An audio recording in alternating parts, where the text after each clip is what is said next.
Hi అండి, అందరికీ good morning. అందరూ టీలు కాఫీలు తాగేస్తారా? నేనైతే మార్నింగ్ వాకింగ్కి వెళ్ళానండి 4 గంటలకి. 4 గంటలకి వెళ్ళి 5:30 కల్లా ఇంటికి వచ్చాను. ఇంటికి వచ్చి పిల్లలకేమో స్కూల్ హాఫ్ డేస్ అండి. అందుకు నేను నైట్ బొబ్బర్లు నానేసాను.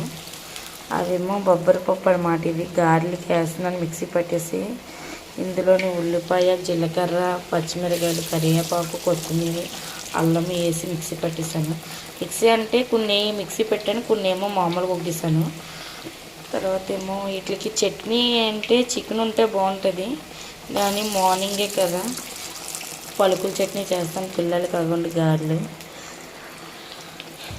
నేను తర్వాత ఏమో గోంగూర చికెన్ వండుకుంటాము మధ్యాహ్నానికి. ఆల్రెడీ గోంగూర అదిగోండి కడిగేసి పెట్టాను. అది మధ్యాహ్నం ప్రిపేర్ అవుతుంది. మీకు ఎవరికైనా కానీ వీడియో నచ్చినట్టయితే లైక్ చేయండి, షేర్ చేయండి, సబ్స్క్రైబ్ చేసుకోండి ఫ్రెండ్స్. Okay friends, bye.